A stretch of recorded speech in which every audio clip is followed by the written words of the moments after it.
Good evening, everybody. So here we are, Coccium to Coal Miners virtual tour, brought to you under the banner of Heritage Open Days, which is a 2-week festival organised by Historic England every year.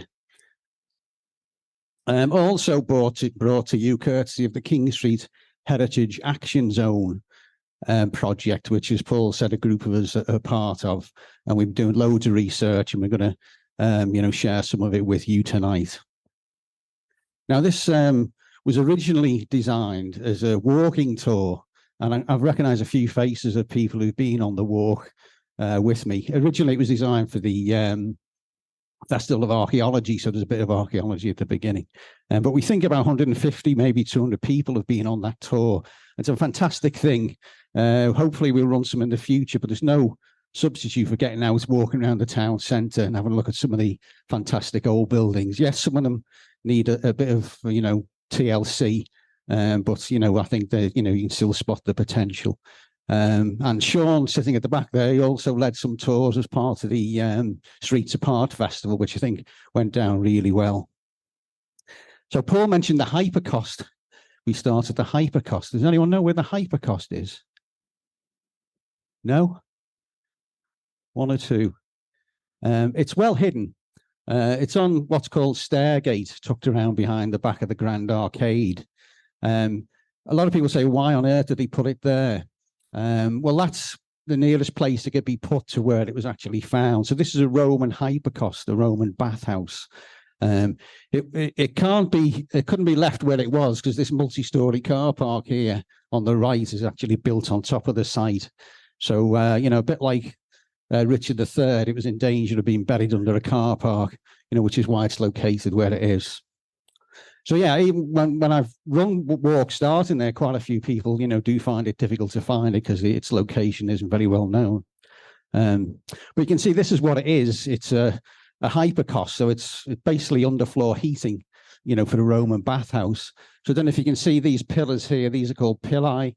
Outside the room, you have a furnace on the other side of this wall, and hot air circulates underneath the floor and up. Can you see these flues in the wall?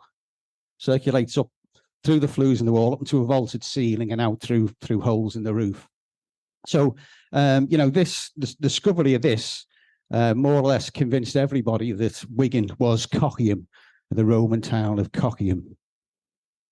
Now, we'd suspected that, by the way, was found in 2005. But we'd suspected for some time that Wigan was Coccium because of something called the Antonine Itinerary. So this was a Roman guidebook written in the 2nd century BC, on behalf of Emperor Antoninus. And it listed all of the towns, all of the military stations across the empire. You can see this is a sort of map of the British section, Iter Britanniarum. Although it wasn't actually a map, it was just a list of towns and the distances between them.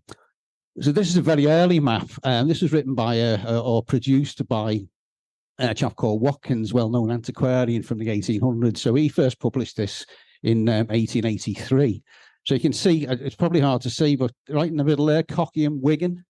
So Watkins, all that time ago, was convinced that Wigan was Coccium. And you can see that it's on a main sort of north-south road. Down southern direction takes you to Wilderspool. Northern direction takes you to Walton le Dale. And you can see from Walton le Dale, the road goes across to Breton Acum, which was the Roman name for Ribchester. And you can see Wigan was also linked to Mancunium, Manchester. What Watkins didn't know, of course, is that there's another Roman fort here that was only discovered recently. And we can say with some certainty that there was another road heading west from Wigan across to Burscough, where the fort is.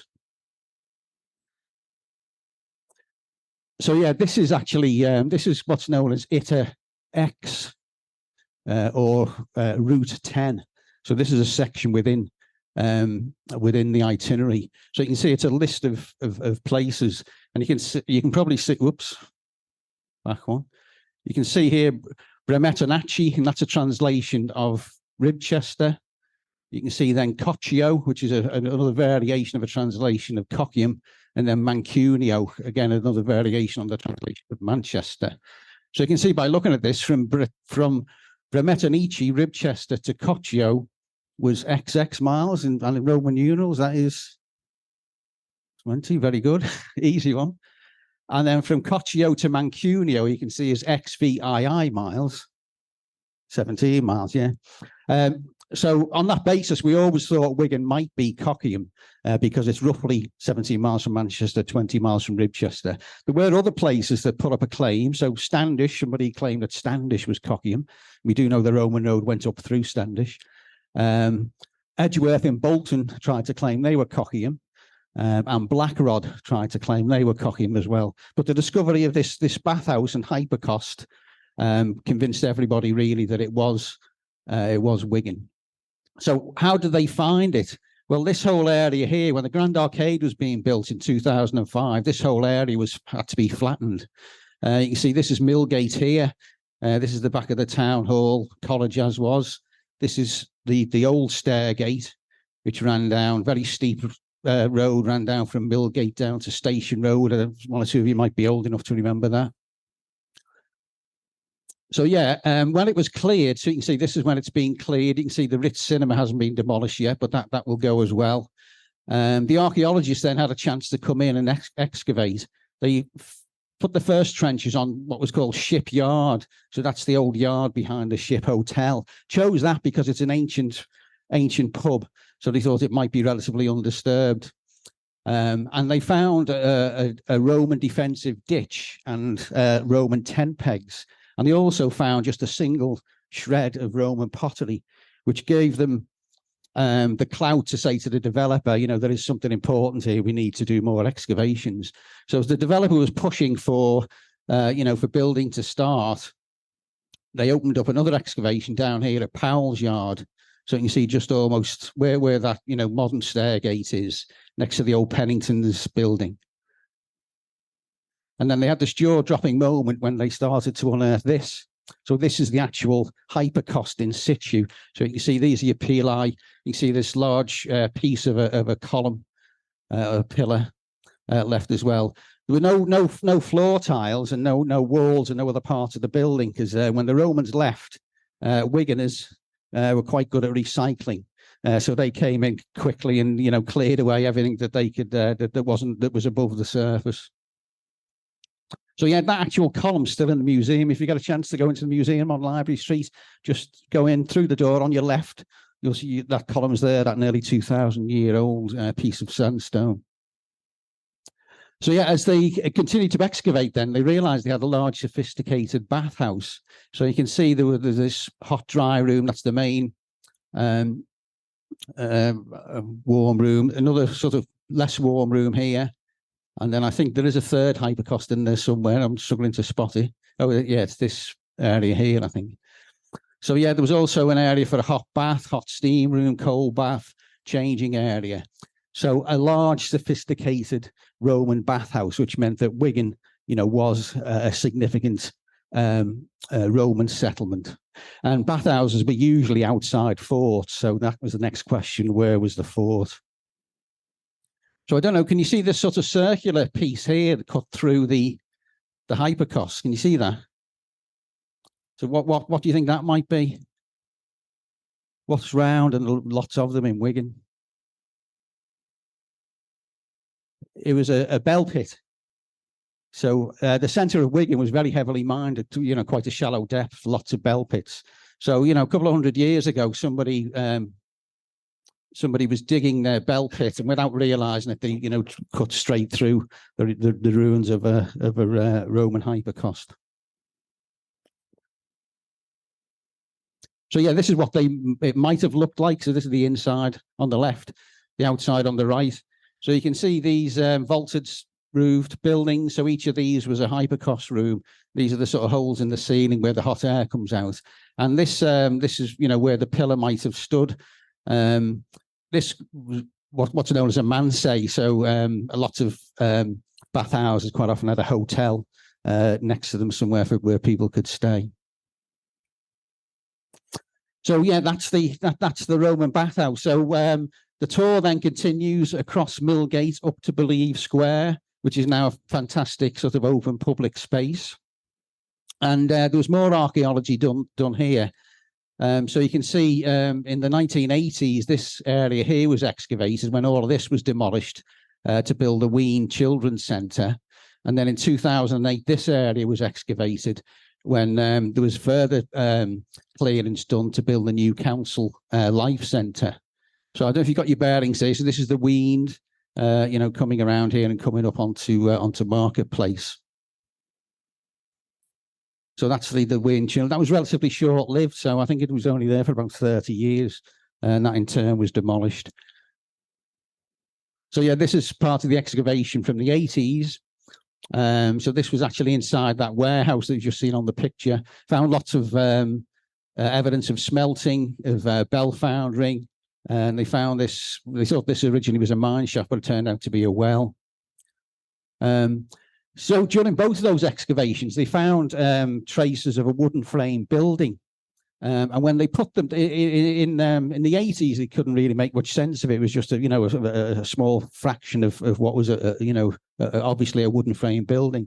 But then when they excavated again and they sort of put it all together, they came up with the idea that this actually was a Roman barrack block. So the great thing about the Romans was they built things to a formula. So this is what we think the Wigan barrack block looked like, the rough dimensions of it. And this is a better preserved one that was unearthed up at Wall's End, the end of Hadrian's Wall. So we could then say with some certainty that this was the site of a fort. So this is what we think the fort might have looked like. So, large square, sometimes they're sort of playing card shaped. So it centers around the Ween and what is now Believe Square. And that's the actual highest point in the town centre. A lot of people think the parish church is the highest point, but the Believe Square is the highest point. If you stand there and look around you, pretend all the buildings aren't there, you can see that you're on top of a fairly steep hill. So yeah, this is where this was the original trench where they found the tent pegs. This is where the bathhouse was. And this is where we think the fort would have been. So here's the barrack block here. And of course, there will have been several barrack blocks inside the fort. So you can see it stretched right out underneath Library Street up to Marketplace, a significant fort. Hardly surprising when they actually created Library Street between 1890 and 1910 that there were quite a few sort of Roman finds. They didn't understand, obviously, at that time they were, digging through the corner of a Roman fort. So yeah, just to put it all together, this is, if the fort was there today, this is where it would be. So centered around the Ween. Here's the barrack block. Here's the bathhouse. This green area represents what's known as the vicus, the village. Forts were surrounded by, civilians who provided all the services and goods that they needed to keep them going. And you can see this is the Douglas, the old route of the Douglas that ran through. You can't see it, but it runs around in a loop around here, doesn't it? So, it was protected on three sides by the Douglas. Down here, you can see this red area. This is a Roman burial ground. And we already knew that was there because when they built the gasworks in 1837, they came across funeral remains, Roman funeral remains, burnt human bones in urns. And burial grounds were always, away from the fort, slightly away from the main settlement.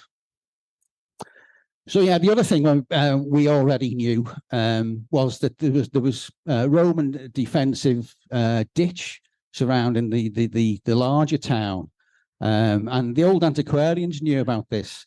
So people like Simpson, Watkins, a chap called the Reverend Gray, who was a curate at the parish church. So they all, in the 1800s, you could still see what's called a Roman agger in certain parts around the town. So King Street here, which wasn't built on, you could still see, a Roman ditch and a mound.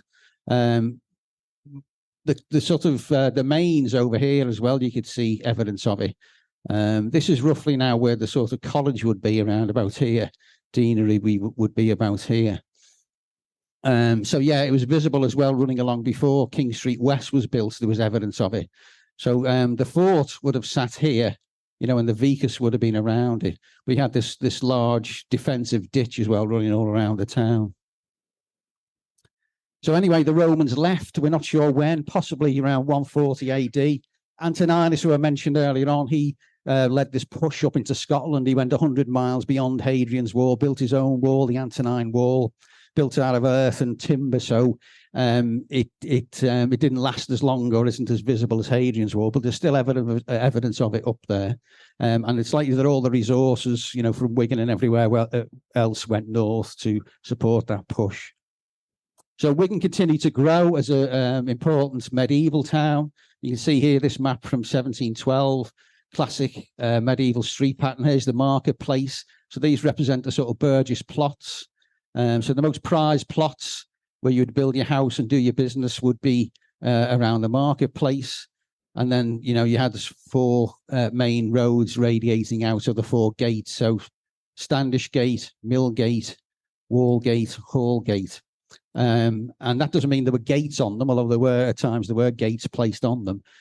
Gate derives from the Norse word gata, meaning street or way. So in other words, it's the road to Standish, the road to the mill, the road to the hall, the road to, I don't know, the wall, or some people think it was Wales, possibly.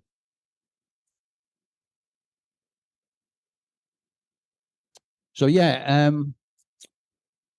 sorry, just to point out this little sort of cut through here that you can probably just about make out on the map. That's the Weald, because the Weald is an ancient, an ancient road.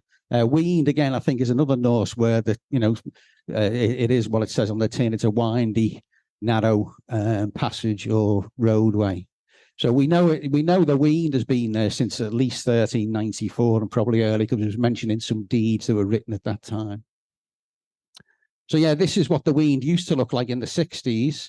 So it was still a narrow, very narrow road with buildings, shops, workshops, houses on both sides.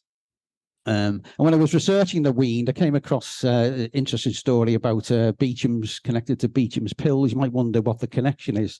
But in the 1840s, Thomas Beecham lived on the Weald.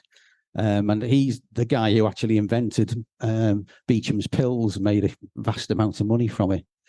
So yeah, he actually originally came from Oxfordshire, spent time in Liverpool, married a woman from Liverpool, then came to live in Wigan. He was a herbalist. As a kid, he'd helped to raise sheep, and he'd learned how to develop herbal remedies for sheep. And he decided he'd apply those to people. So he started selling herbal remedies from Wigan Market and from some of the other local markets not too far away. And yeah, he hit on this idea of a laxative pill. And there were only 3 ingredients. There was soap, an extract from the aloe plant, as in aloe vera, and ginger. But they took off. People couldn't get enough of them. They were sold right up until the 1990s, and they were sold, across the world, basically. They're particularly popular in America. So most people associate Beecham with St. Helens, and I couldn't understand why. Found a newspaper report from the 1850s.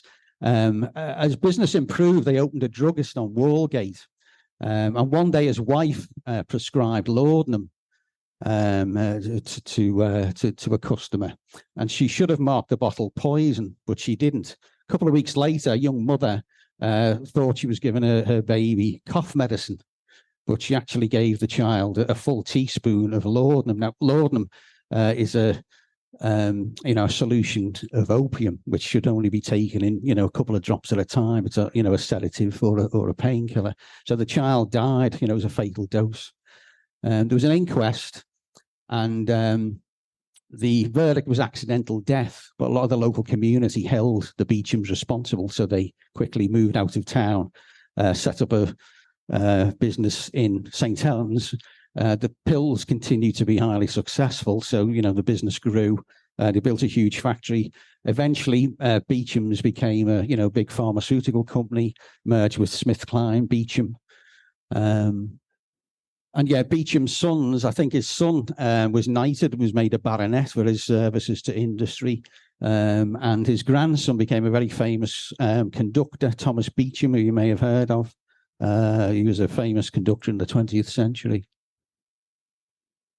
So yeah, if you want to know what Beecham looked like, this is he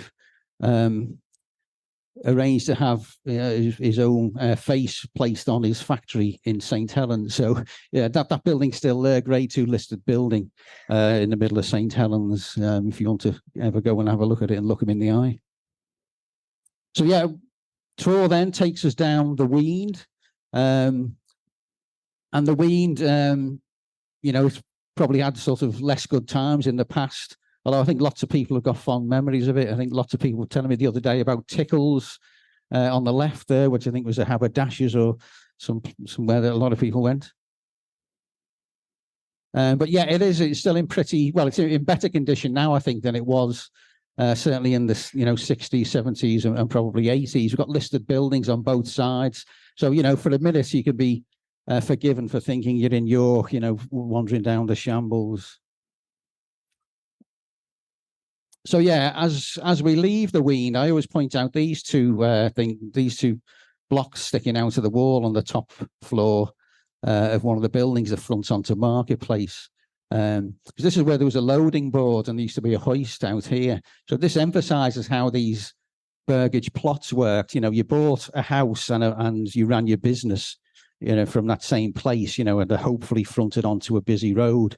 Because that was easier to sell stuff. So if you were bringing goods into the house, you'd bring them up to the top floor, so you wouldn't have to carry them up through the building, and then you'd move them down as you process them. So if it was flour or tea or something, you'd take the big bulk loads in at the top and then process it to sell it down, in the shop. So yeah, the tour then continues. We go up onto Wallgate, walk along to what we call the Meeks building, which is now Little 15s. But there's an interesting building. It was set up by the Meeks family of drapers, who rebuilt the building in 1861. So these are the plans that Peter Fleetwood found in the archives. So these were the plans that they submitted for this building. So you can see here's Wallgate here. So this one time will have been a small, I think actually the Bear's Paw used to be here, but it was demolished to build this. Well, yeah, originally you'd have a house, maybe a small house and a business on the front of the plot, and then you'd have land behind it, and you'd use that land to grow vegetables, keep some livestock or whatever. But then if your business grew, or if you needed more space for your family, then you built on that plot. So that's why you have these long, narrow, irregularly shaped buildings, with narrow alleyways running between them. So yeah, so this became quite a big business, almost in effect became a textile factory. They started out with just a family and 3 or 4 seamstresses, but then as business grew, they recruited more people and then extended the building. So you can see, whoops. So you can see this was the shop at the front. This is shown as the carpet room. So they sold carpets as well as clothes. And then at the back here, you've got living quarters. So you've got a kitchen, a scullery, a dining room. And on the upper floors, you would have had dormitories and bedrooms. One interesting thing, you won't be able to see it from here, but there's 2 separate entrances here. This one says young men's entrance. And this obviously is the main entrance. So the Meeks were devout Methodists, and I guess they thought it was important to keep the young male apprentices away from the young female apprentices, to the extent that they actually had, their own separate entrance to the building. And imagine they kept them quite separate, whatever part of the building they were in. So for whatever reason, well, the Meeks initially did very well. You can see they sold just about anything to do with textiles. So silks and shawls, jackets, shirts, carpets, bedsteads, bedding, mourning goods. Drapers did quite well out of selling mourning goods, given the mortality rate in those days. And of course, Queen Victoria had set the tone, hadn't she, by wearing mourning gear, after Albert's death, almost for the rest of her life.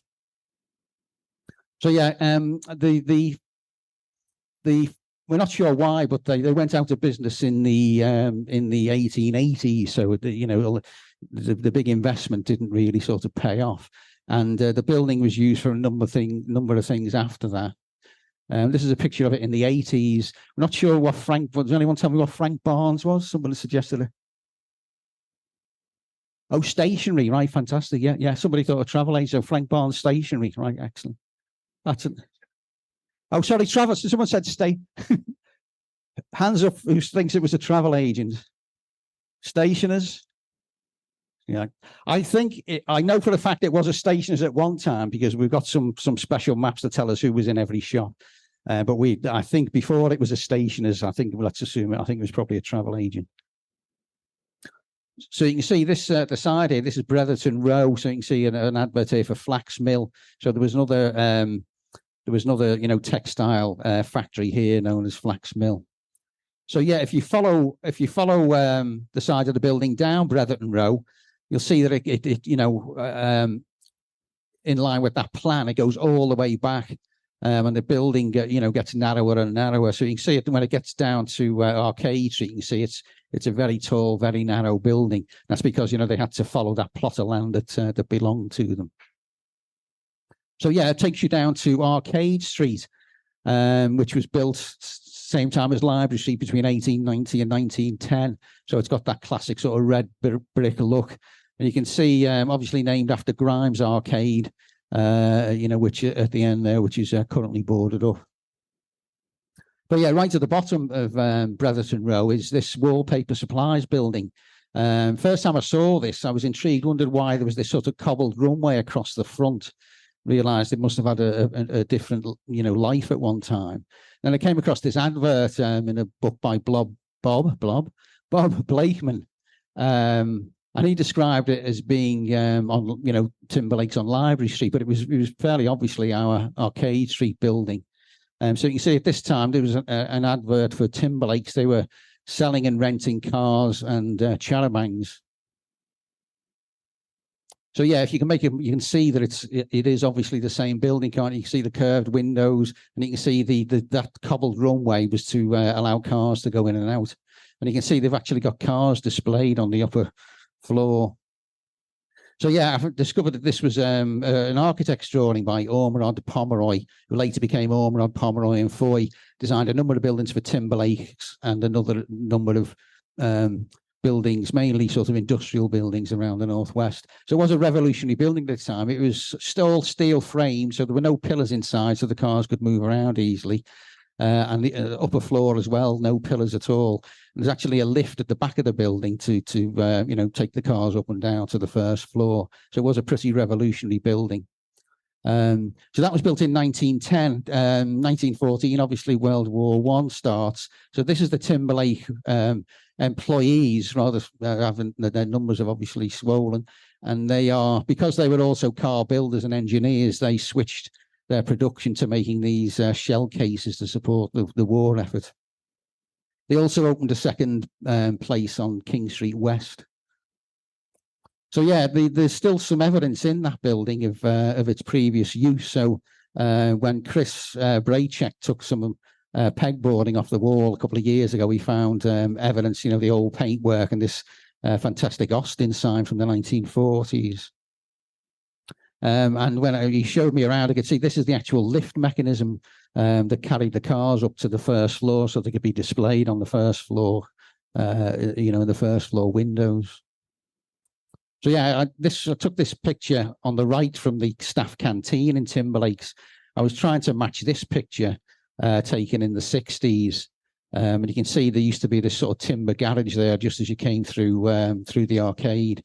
And you can see this building was an insurance office. So I think it Road Transport and General Insurance Company. Yeah, that old garage was still there. I came across an article in the 80s when the Observer were complaining that it was an eyesore in Wigan and it should be pulled down immediately. And, the article paid off because within a month or two it was demolished. And this is Arcade Street, late 80s, early 90s. So yeah, this is 5 minutes of fame, or less than 5 minutes of fame. Whoops.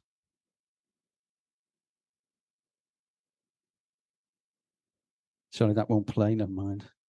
Sorry, that was a little clip from the Bay Series 2, Episode 5. and Arcade Street was used as the setting for it. But for some reason it doesn't want to play. Never mind. So yeah, obviously Arcade Street takes its name from Grimes Arcade. When it was built, it was simply known as the Arcade. It was the only arcade in Wigan at the time, so it was the first arcade in Wigan. So yeah, it became known as Grimes because the Grimes family, or the Grime family, occupied this side of the building and created a music store that was there for many decades. But the sort of roundels over the two doors give a clue as to who it was actually built for. So I don't know if you can make out the initials there. M and CB. So that's Manchester and County Bank. So that left half of the building was built to be a bank.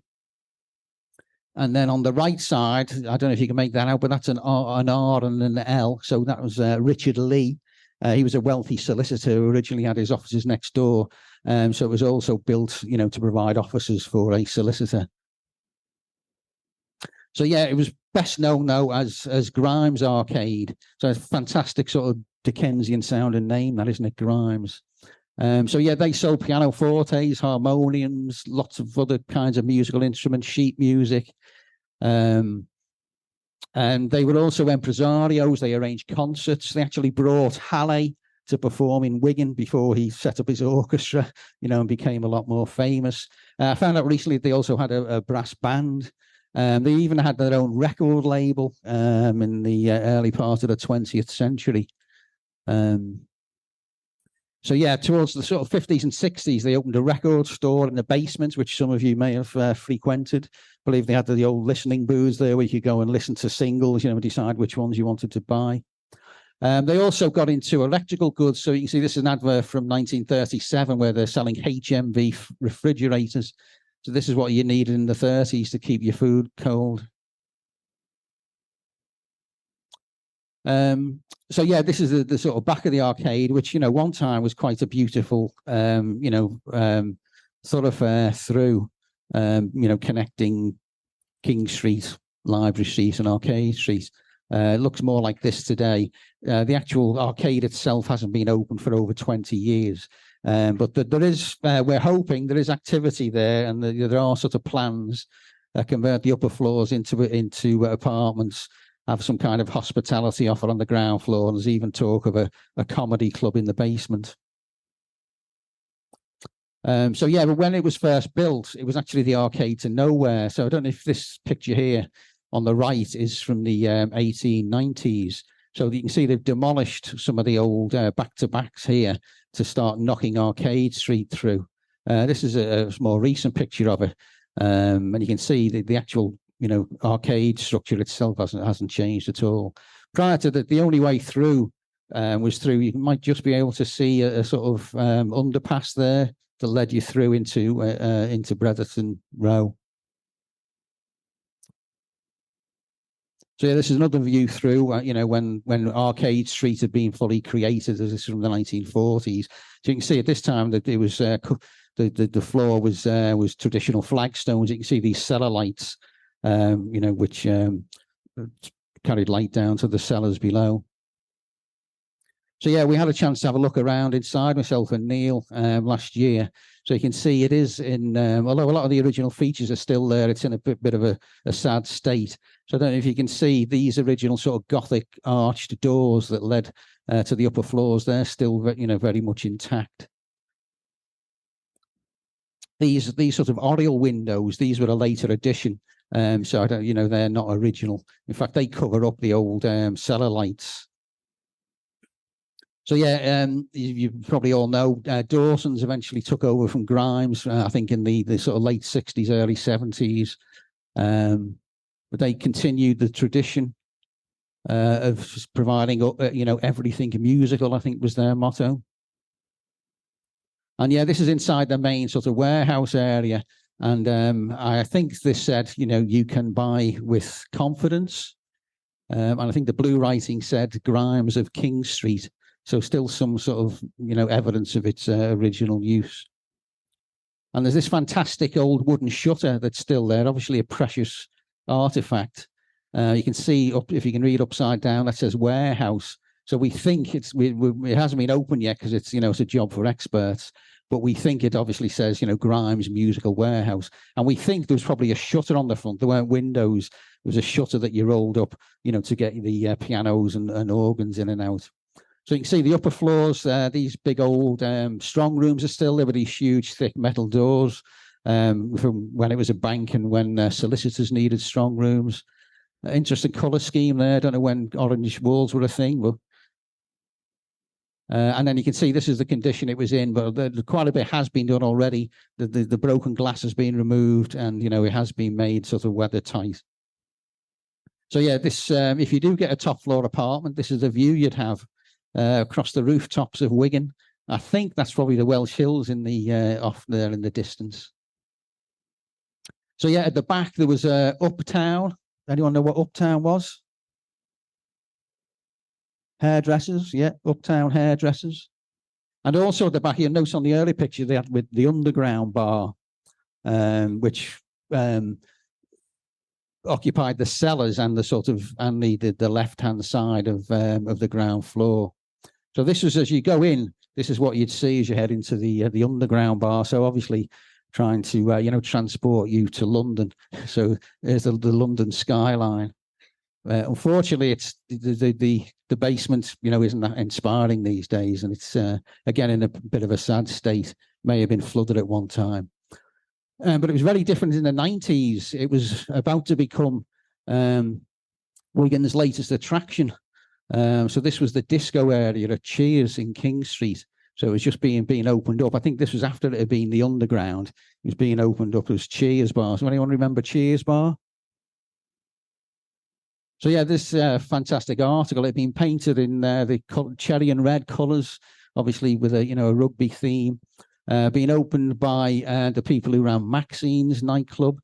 And yeah, one of the owners, Karen, was describing that how they were going to serve traditional pub food, including salad, pies, butter beans. So has anyone ever had butter beans as a bar snack? No, I thought it must have been a Wigan thing when I saw that, but I've never heard of. I used to hate butter beans when I was a kid. So anyway, here's the grand opening. So yeah, I don't know if you recognise this tall chap here. Yeah, it's Graham West. So a fantastic player for Wigan. At this time, he was the Alliance team coach, which, pardon my ignorance about rugby league, but I think that's like the reserve team, was it, or the youth team? But this was in 1990. This chap here was a player for Warrington. I'm not quite sure he was there. Maybe he was Graham's mate. Graham, of course, was a Kiwi, from New Zealand. So this chap, Rocky Turner, who's Rocky went on to have a successful career manufacturing and selling hoists for disabled people, and he's still knocking around the Warrington area.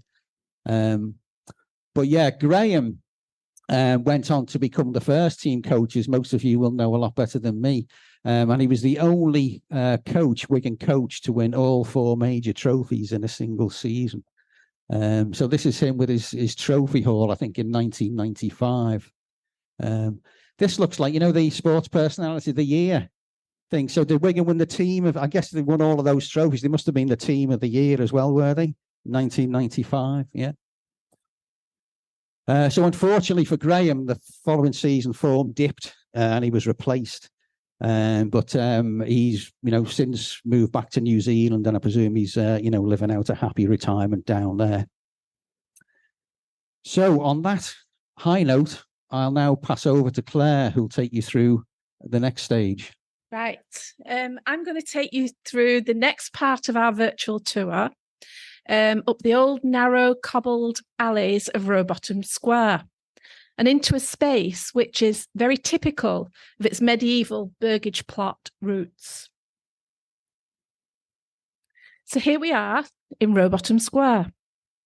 And once upon a time, these back streets were busy, thriving areas consisting of residential properties and local businesses. To some people, they may just look like dirty old back alleys, but to the local social historian, They fascinate and they draw up question after question, such as, who once lived and worked here? What stories can they tell? What clues to the past can still be seen here? And it's from here that I started my research journey to travel back to a Wigan of the past. This slide shows one of the earliest available maps of Wigan Town Centre, and it's known as the Mather Map, and it was produced in 1827. And it clearly shows the medieval street patterns that Jim told you about earlier, with the four main streets of Wallgate, Standishgate, Millgate, and Hallgate.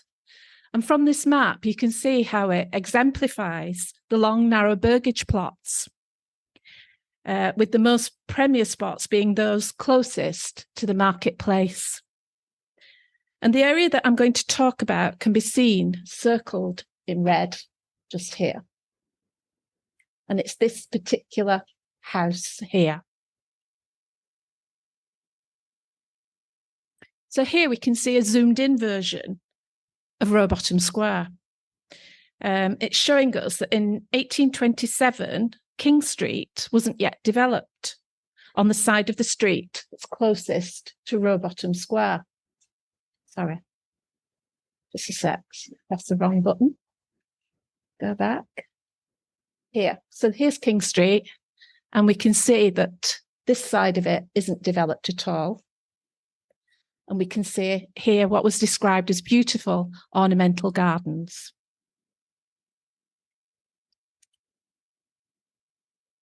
So, Robottom Square, how did it get its name? An article from the Wigan Observer written in 1915 outlines the origins of Robottom Square, and it refers to a house. Sorry, I'm on the wrong. Just go back. It refers to a house. And I'll read some of what it says. Robottom House was once the residence of an old Wigan family named Robottom, hence the description Robottom Square, or Robottom's Square, as it was once called. And it goes on to describe the house in the old days, being in the midst of beautiful gardens, as you can see depicted on the map. Sorry. Okay. Research tells us that the Robottom family is a very old Wigan family and has been a prominent part of Wigan's history for centuries. They have a long history in the area dating back to at least the 1600s.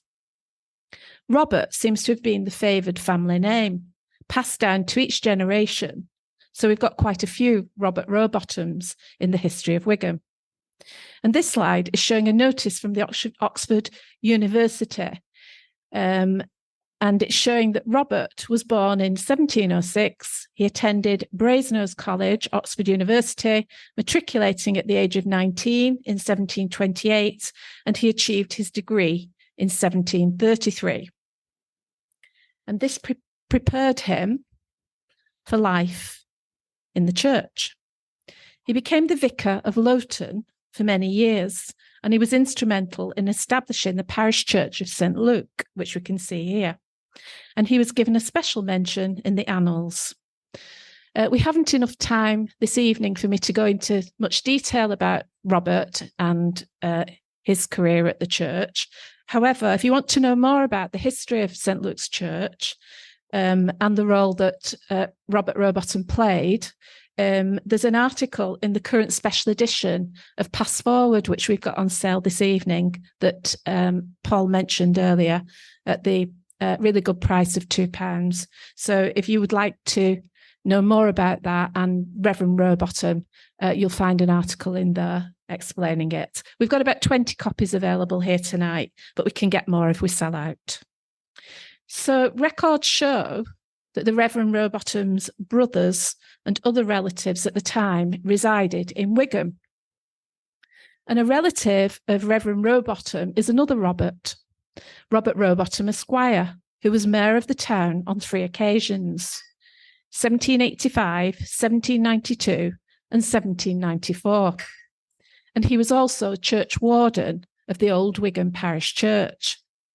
His residence is listed as 1 Walgate, and it would have been a very prestigious property right on the border of Marketplace opposite the Moot Hall, and a short walk to the parish church just across the road.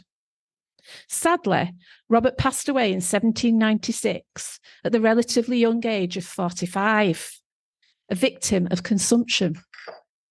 And consumption was a leading cause of death in previously healthy adults in Britain in the 1800s. And this map of 1846 clearly shows the location of the Moot Hall, a name given to the old town hall, and the parish church where Robert was church warden, and the probable location of his home, number 1 Walgate. The original building most probably fell victim to the creation of Library Street in the late 19th century and would have been situated next door to where the Raven pub is today. All the stones throw away from each other. The main Robottom, who's linked with the King Street story, is a Mr. Lever Robert Robottom, who was born in Paris in 1836 to a French mother and a military father called Lever Robottom, who was born in Hindley. And he was listed as a medical doctor. They returned to the UK for the young Lever Robert's schooling, moving from Paris to Southport, where sadly Lever died very suddenly at the very young age of 35. And his death certificate tells us he was a physician, and he died in his 35th year from apoplexy, which today will be referred to as a stroke or a blood clot to the brain, leading to a rapid loss of consciousness. His young son, Lever Robert, went on to complete his education in Liverpool, and he was then articled with a Mr. Thomas Taylor, who was a solicitor in Wigan. And later on, he was also admitted as a solicitor in 1859. Later on, he went to King Street, eventually becoming a partner with a Mr. Harry Milligan in Victoria Buildings, King Street, and he went on to become the town coroner for many years. He had a strong interest in Wigan Cricket Club. And this old photograph shows Lever Robert Robottom. He can just be seen here. I'll see if I can point to it. This bit here. As a vague shadow. It's a very old photograph, apparently one of the earliest. And it was he's there as part of Wigan Cricket Club. The 1862 photograph was discovered in the archives of Wigan Cricket Club, which was founded in 1848. But usefully, they also provided us with a very helpful drawing identifying the players.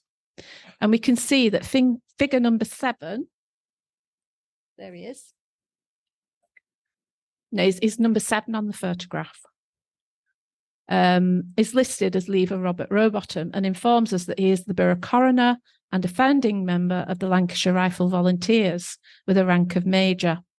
And it also lists another player who we'll be talking about shortly, player number 9 as Thomas Wall, who was editor and the son of the founder of the Wigan Observer.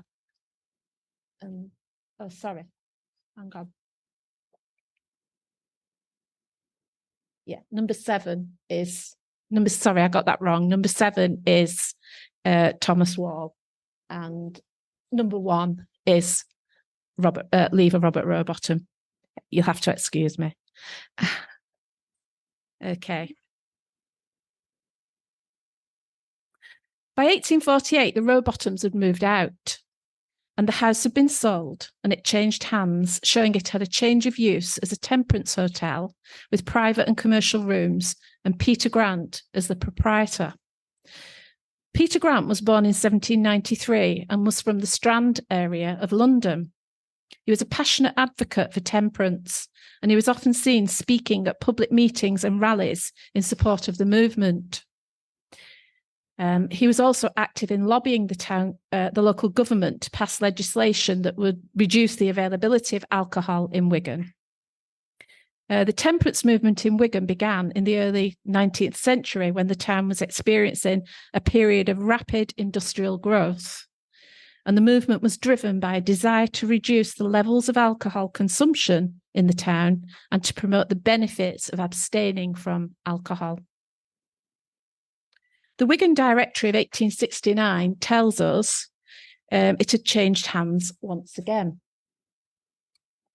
It was still being run as a temperance and commercial hotel by a Thomas Nicholson, who was a Scottish travelling draper from Dumfriesshire, and he happened to marry Peter Grant's daughter, Mary Ann, and became a member of the family business. And in 1870, Thomas Nicholson moved out of Robottom Square and opened a different temperance hotel in Downing Street, while Peter Grant had moved his temperance work to Manchester in the late 1850s. In an attempt to spread the word, he ran a couple of temperance hotels off Deansgate in the cathedral area, and only returning to Wigan to die in the Downing Street Hotel in 1878, aged 85. And here's a picture of his gravestone, which can be seen in Ince Cemetery, and it's etched with the words, "In memory of Peter Grant, late of the Temperance Hotel, Wigan, and Victoria Market, Manchester, who died June the 25th, 1878, aged 85 years. In 1837, the abstinent pledge did him reclaim, faithful until death did he remain." Okay. Here's another picture by William Hogarth entitled Gin Lane, and it exemplifies the horrors of the gin craze in the UK. It shows drunken mothers dropping their babies, surrounded by chaos, death, and skeletal figures all around. Peter Grant had taken his pledge in 1837 at the age of 44. And one can only wonder if his mission is what brought him to Wigan. In 1870, the next occupier of Robottom House building was Thomas Wall, who you've all probably heard of. He'd previously based all his businesses in a shop that was part of the Minorca building just round the corner. In 1848, he was appointed postmaster, and 5 years later, in 1853, he established the Wigan Observer, which was originally a monthly periodical with a man and a boy turning out 250 copies an hour by hand. The premises in the Minorca became too small, and as the work expanded, the staff had great difficulties in carrying out their operations.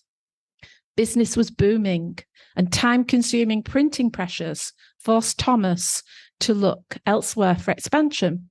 And he didn't have to look far, because just at that time, in 1870, Thomas Nicholson had put the Temperance Hotel up for sale, and it provided the perfect opportunity for Thomas Wall to expand his business into larger premises. So he accordingly purchased the Temperance Hotel, and it became the new post office and printing works. In 1884, he'd acquired a 5-metre-long, 12-ton second-hand printing press from the Liverpool Daily Post, and it was transferred to the vast cellars under the building. It cost £1,000, which in today's money, that would be around £50,000, but it could print an 8-page broadsheet paper. In 1905, a year after Thomas's death, another printing unit was installed, and that could print 16 pages at 8,000 copies an hour. The Observer newspaper was growing.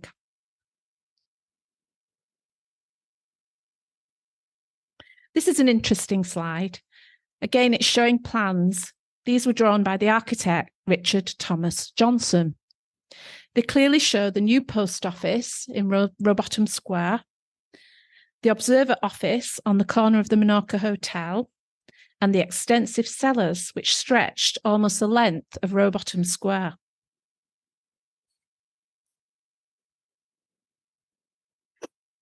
The old building was eventually rebuilt on the same footprint in 1913, and this is the building that we see today. It's a 3-storey red brick building with a large basement, as we know, And the last Wigan Observer to be printed and published at Robottom Square was in January 1966, even though the name, the Observer Building, still remains today. The new Wigan Observer Works opened in Wood Street, Lower Walgate. Following their move, the building was then leased as offices for a variety of local businesses. And then in 2019, it was announced it was set to become a block of flats, housing 18 one-bedroom apartments as part of what the developer has described as highly sustainable town centre living.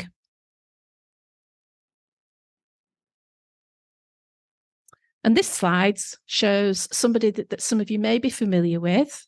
His name was Gino Barita. I think I'm pronouncing that right, I'm not sure. But he opened Roberto's restaurant, which was Wigan's first Italian restaurant. And it opened in 1973 in the cellars of the old press rooms underneath the Observer Building. You entered the restaurant through a doorway partway down the alley and then went down some stairs into the basement area that once housed the printing presses. Gino Barita had come over from Sicily to the UK in the 1950s, originally to work for the royal family, before moving to Manchester and meeting his wife, Brenda. And together they ran Gorner's Cafe and the Lindley Hotel before opening Roberto's restaurant. He lived to the ripe old age of 91. The old press cellar was used by Roberto's restaurant for many years, and then in 2011, the old restaurant was transformed into a plush nightclub and named appropriately the Press Room. Another interesting building worthy of note in Robottom Square is the former Rothwell's building, and it's on the corner of Walgate and the entrance to Robottom Square. There's evidence of a hoist, and upper floor loading doors remain on the Robottom Square elevation, and those give an insight into its historical past. It was first depicted on the Mather map of 1827, and comparison with later maps shows little had changed.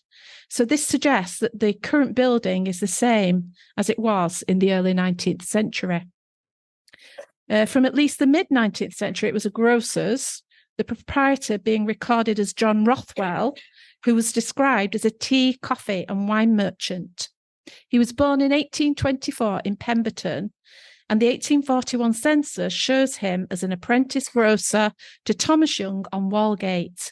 In 1850, he set up his own grocery business, and by 1851, he'd moved into this building in Walgate and Robottom Square and was employing 2 apprentices. One was his brother James. He lived there with his growing family of 4 sons and 1 daughter at the premises, and they were selling a full range of quality groceries as shown in their adverts in the Wigan Observer. The company also made their own products, with cocoa works being opened in 1885 at Sharp Street and Wilcox Street in Wigan. The business became very successful. Another chocolate and cocoa factory was opened in Harvey Lane in Goulburn, so deservedly earning Rothwell the honorary title of Wigan's very own Willy Wonka. They manufactured Welco cocoa and Red Cow chocolate, as well as their own brand of Rothwell's chocolate. And it's even been suggested from a couple of sources that the first walnut whip was invented at the Goulburn factory before selling the patent to Nestlé. However, this remains a mystery, as it says on the Nestlé website that it was previously made by Duncan's of Edinburgh, but who knows? The mystery of the walnut whip continues. And I'm going to skip a few slides because I don't want to keep you for too long and we don't want to overrun our time. These are just some snaps of the building at later dates and the different uses that it had. So I'll just quickly skip through these. Okay. We can't leave Robottom Square without mentioning this man, Barry Mason, MBE. Don't know if you've heard of him. He was a British singer and he was a leading songwriter in the 1960s. He was born in Spencer Road in Wigan and was active in the music business from 1960 right up until 2020. He was the eldest son of Phyllis and a journalist at the Wigan Observer, Cecil Mason, who sadly died when Barry was only 9. He had a younger brother, Max, and 2 half-sisters, Lynn and Diane, by his mother's second husband, who was an American GI. He grew up in Coppell. His mother and stepfather emigrated to the United States, and Barry went out to join them after he finished school. But he returned to Britain in 1961 and became a songwriter, and his songs included 3 UK single chart number 1s. Love Grows Where My Rosemary Grows, The Last Waltz, which was sung by Engelbert Humperdinck, and another song called I Pretend. And he also wrote the iconic Delilah for Tom Jones. So why mention him in this talk, you may ask? Well, as a little boy, he most probably visited Robottom Square when his dad worked as a journalist for the Observer newspaper. And his sisters, Lynn and Diane, also opened Wigan's first boutique in Robottom Square. There's some debate as to the name of this boutique, with some people saying it was Miss Winkleman's, whilst others say it was Square One. Whoever was right, it was a must for the local trendsetters, and it's still remembered today for its 1960s boho fashions.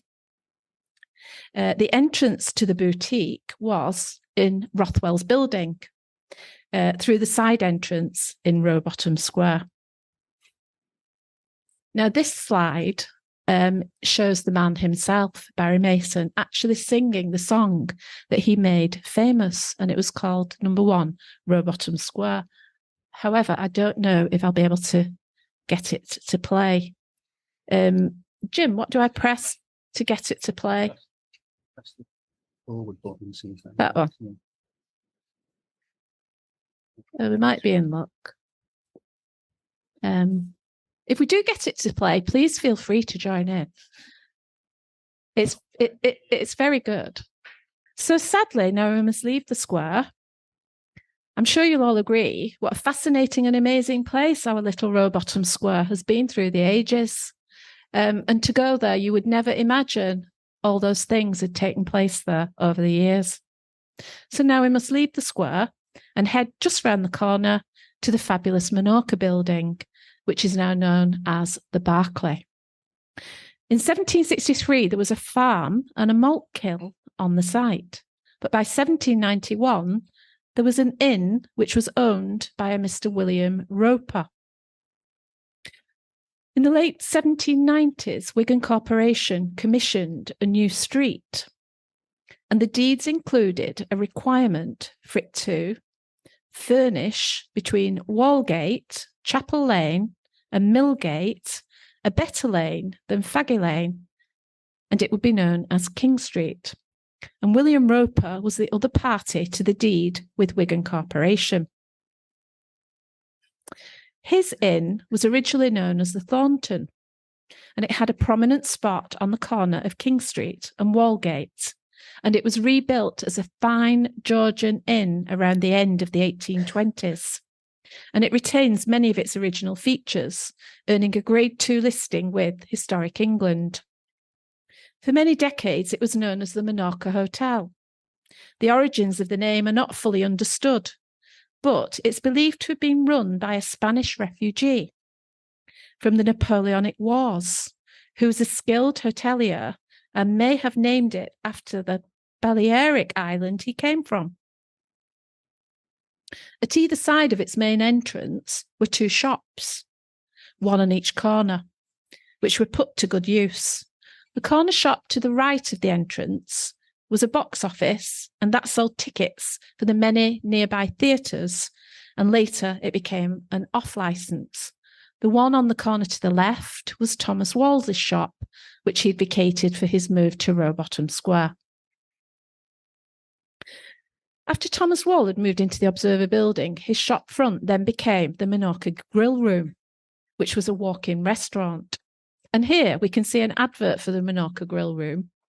And it also shows that it had a separate ladies' tea room, which was upstairs, with its entrance around the corner in Robottom Square. The separate entrance for the ladies can still be seen today in Robottom Square. So next time you're out there, go and have a look. It's really interesting. This picture shows that in the 1970s, it had become a Burney Inn, which was the height of sophistication at the time, as you can see from the menu. Its steak and chicken bar menu reveals that you could get an 8-ounce rump steak for 77p, and that included chips, a bread roll and butter, and a choice of ice cream or cheese and biscuits to follow. And you could wash it down with a carafe of Spanish red for 26p. Or you could push the boat out and have a bottle of Matthias Rosé for what seemed like a relatively expensive £1.35. Those were the days. In the 80s, it became Blur's. In the early 90s, it had an extensive refurbishment and reopened as the Berkeley Square, which was eventually shortened to today's name, the Berkeley. Around the corner in King Street is the stable entrance, and the stone-lined carriage archways leading to the stable yard remains unchanged. And from here, the inn provided livery services, including the hire of horses and a range of carriages. Charabancs were run from here, as were some of the first omnibus services in the town. There was a regular service running to the Cross Keys in Hindley every day. And a little further down King Street, we come across Foggy Lane. As we learned earlier, Foggy Lane was the forerunner of King Street. When the corporation commissioned the new street, the deeds included a requirement for it to furnish between Walgate, Chapel Lane and Millgate a better lane than Foggy Lane. And here is Foggy Lane, which at one time connected Chapel Lane with the town centre, and it ran across fields at the back of King Street called Foggy Lane Fields, which you can see here on the Mather map.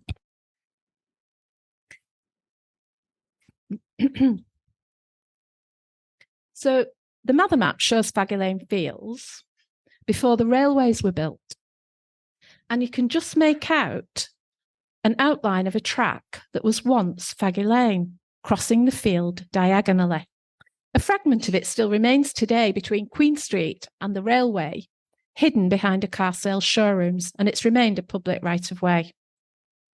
And here's a photograph of a Foggy Lane wall, which can still be seen today at the back of King Street.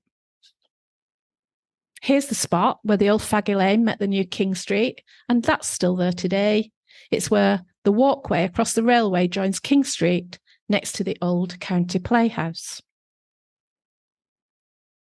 Eventually, Foggy Lane Fields became swallowed up by railway lines and sidings.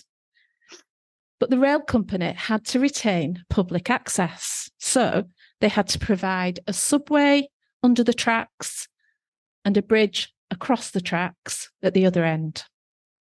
But in 1848, the Lancashire-Yorkshire Railway built sidings on the field, and they wanted to extend in 1867 to open Walgate Station.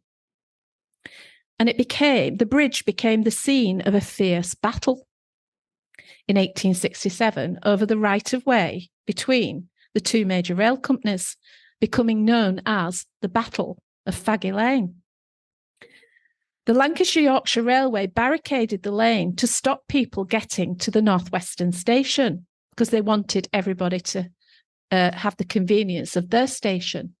And they wanted everybody to have to walk all the way around to get to the other station. So they decided that they would block it off. The London North West Railway workers tried to dig it up. They brought in cranes, they hurled cinders and lime at each other. It went on all day, every day, for almost a week. However, Hostilities ceased at lunchtime when they all went for a pint together.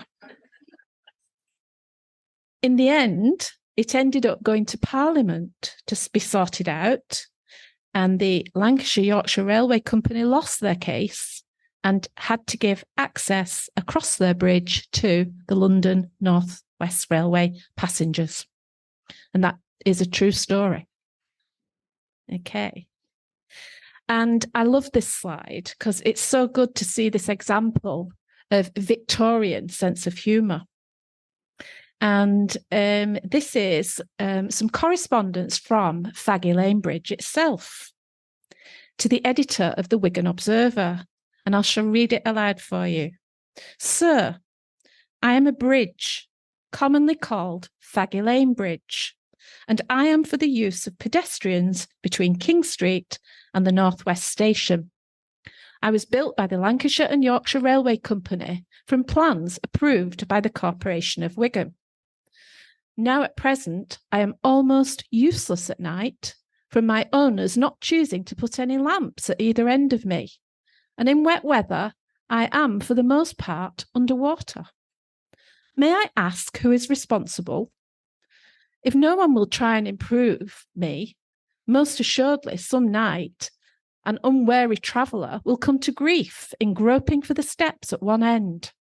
If I am under the supervision of the gas committee, that enlightened body will surely have pity on me.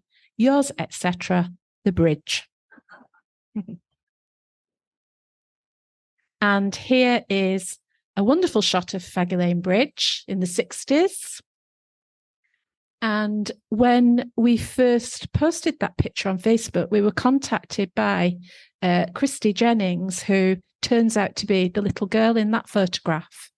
And she said how pleased she was every time that photograph crops up on Facebook sites in Wigan, how it reminds her so much of her mum, who passed away in 1991.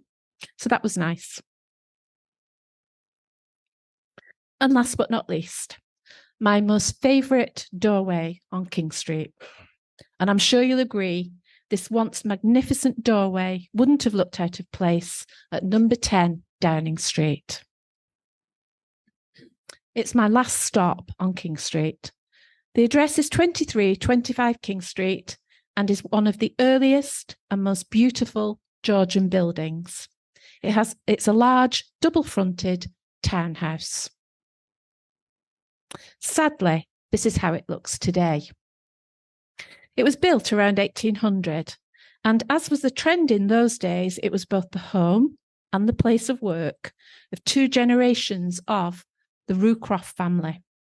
They were surgeons and apothecaries. William Maudsley Rucroft was born in Standish and trained in Liverpool. And by 1871, he was living in the house with his wife, his son William Mitchell, his two daughters, an assistant surgeon, and 3 servants.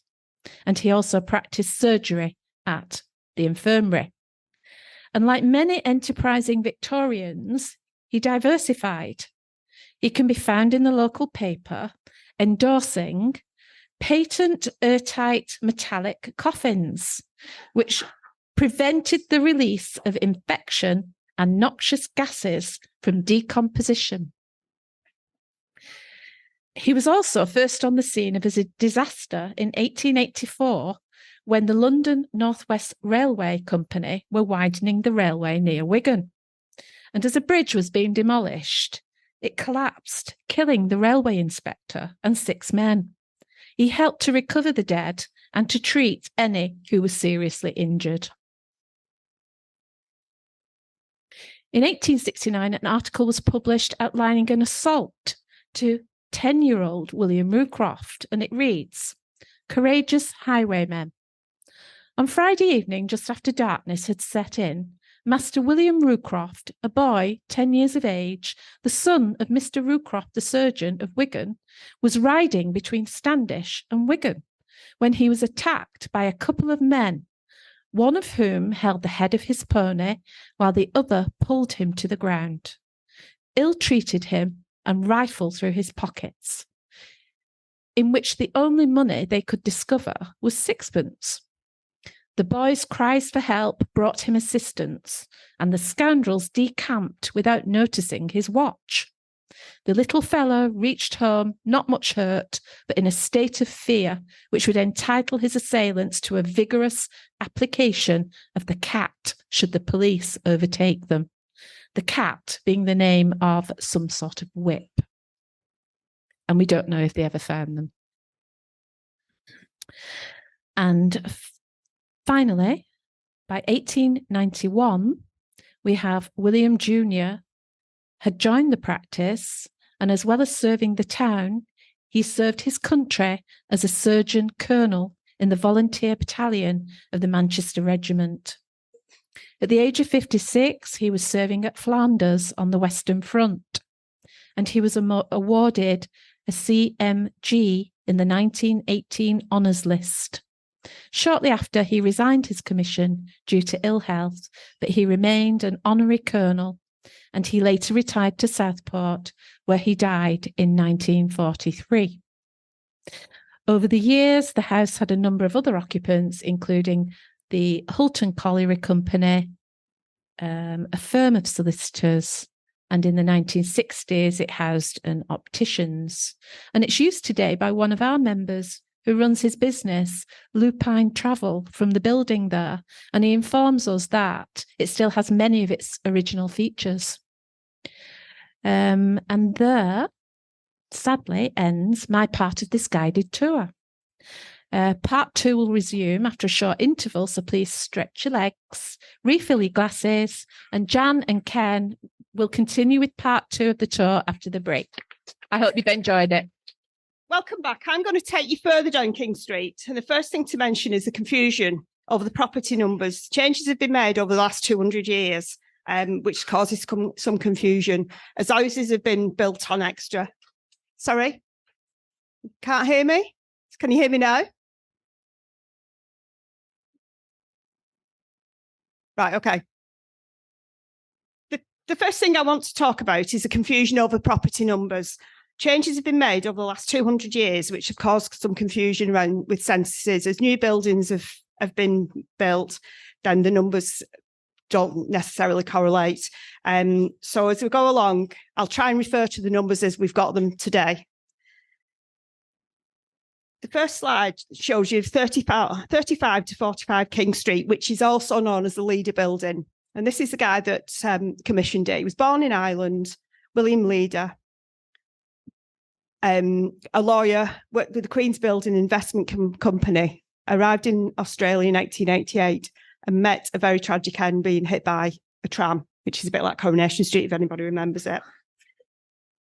The land where Leader Building now stands was originally owned by the Eccles family, who were linen manufacturers. Based on the baptism records, their son, William Roper Eccles, was baptised at All Saints Parish Church on the 12th of December 1798, with the board recorded as King Street, and the Eccles family appear to be being one of the first residents of the street.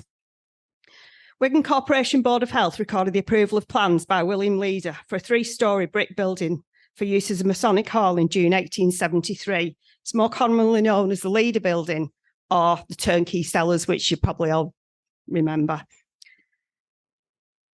We know the building was opened in September 1874, as it was recorded in the Wigan and District Advertiser. Unfortunately, not been able to find any plans or any details of the builder or the architect. The Masonic Hall was consecrated as a Wigan Lodge in 1884 and named the Lindsay Lodge. A theme with many of the residents and professions of King Street is the membership of Freemasons, councillors and Mayors, which Claire has touched on also. By 1901, it was felt that they needed larger premises, and the lodge was moved to tower buildings across on Walgate.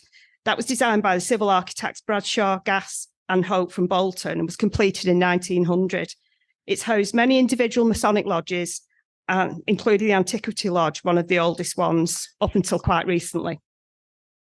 Between 1873 and 48, the building was mainly commercial, including auctioneers, solicitors and mining engineers. Other officers included town clerks, coroner officer, Mr. Robert Lever Robottom, which Claire's just gone into some detail with, and the education committee. were there between 1904 and 1914. The census recorded in 1901 the club, which was managed by Fred Bowler. Unfortunately, I've not been able to find any other information as to how long it lasted or what it was. Between 1914 and 36, the architect Ernest Wyatt Ralph, who was a partner in one of the most prolific of Wigan firms in the late 19th and 20th century, Ralph and Heaton, moved from Victoria Building, which I'll talk about shortly, to Leaders Building. There was very little residential use in there, but in the 1881 census, it shows families at numbers 33A, 35, 37 and 41, but the rest of it was used for commercial. So this just some before and after pictures. From 1960 to 70, the basement and ground floor was known as the Turnkey Restaurant before converting to the Turnkey Cellars, a pub selling real ale, Boddington's mild and bitter on electric pumps. The restaurant has shop effect rooms with penny farthings in the windows and Victorian decor. And if you remember, you went downstairs to it. Other parts of the building continued as a commercial building. The Royal Liver Friendly Society and Chartered Accountants, and Leonard Pierpoint and Sons was there between 1955 and 1970. This is just a more recent view of the building, which is quite an extensive building, as you can see. Above the main doors, there are still symbols of the Masonic Lodge, which you can see them, but unfortunately we don't have a picture on this particular presentation. From 2000, there have been several name changes from Jack's, Einstein's, Beer Keller, The Kitchen, Orange House and Jumping Jacks, primarily all nightclubs. More recently named Mortimer's or Morty's Restaurant, Bar and Nightclub. Since August 2022, the building has not been in use and it's currently advertised for lease as a leisure facility. So across the road now in King Street, 26 to 34, you've got the 4 Georgian houses. This particular one, you can actually just see the 3 of the 4 bay windows and then Victoria Buildings here. And then this takes you onto College Avenue and the Baptist Church here. So can't make it out very clearly, but you've got the Boot Company also. The northwest side of King Street took some time to be developed, and after Grimes Arcade, as mentioned by Jim, the original numbers thought to be 26 to 34, came the late Georgian-style townhouses believed to have been built for Timothy Coop in the late 1840s. All 4 are Grade 2 listed and have been since 1983, and recognising their special architectural or historic interests. And they form a group with houses like 21 to 25, 7 to 11, and 13 and 15 to the right. As with many of the buildings, their use has altered between commercial, retail, and residential over the years.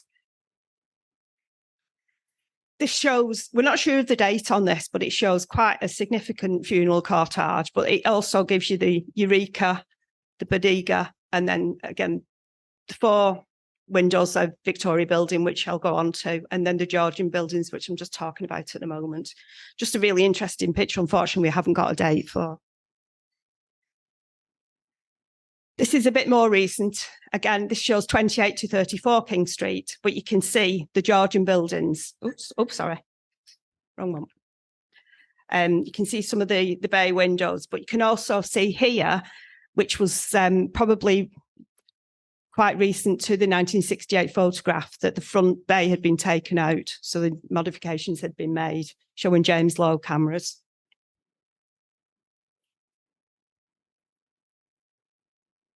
So this is again more recent, 1980s.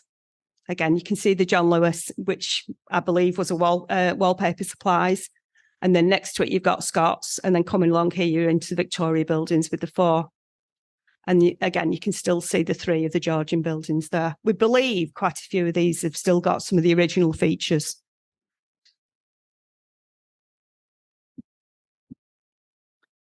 This just tells you a little bit about Timothy Coop, but I'll touch on him again as well, because he was involved with the Christian Meeting House, which is further down on Rodney Street. He was a devout Wesleyan linen manufacturer. You'll know him from the Coop's factory over on Downing Street. Travelled around the world, married 3 times, and died in Kansas in 1887, age 70. There's many familiar names and still present in Wigan, and probably many more have left their legacy having started or spent time in King Street. This gentleman here, his family lived in King Street. I don't know whether you can read all this. I'll read through it briefly, but there are other things. It's Robert Prosser White. He was a general practitioner, physician and dermatologist. He practiced in the Royal Albert Infirmary, Wigan, from 1885, almost until the time of his death in 1934. He founded the skin department at Wigan.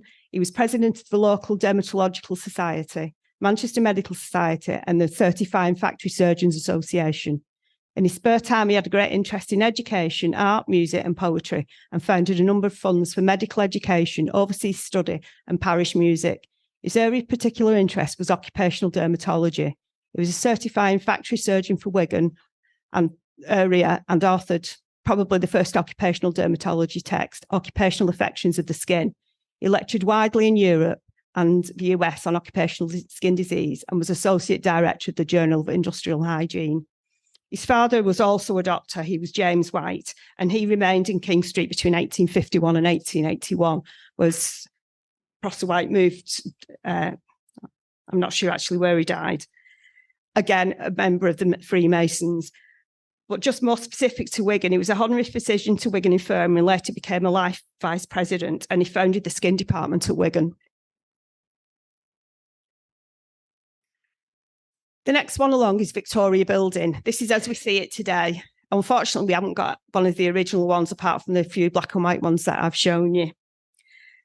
This is 36 to 44 King Street and was known as the Victoria Building. It's not listed, but it does lie within the Wigan Town Centre Conservation Area. It was designed by Mr. George Heaton from Pemberton for Mr. James Whitfield, who was an ironmonger who owned Clarendon Brugg Forge and the Iron Foundry, and later becoming Bulldog Tools. Planning permission was provided by Wigan Corporation on the 17th of May in 1876 for a commercial property with a basement and 3 floors.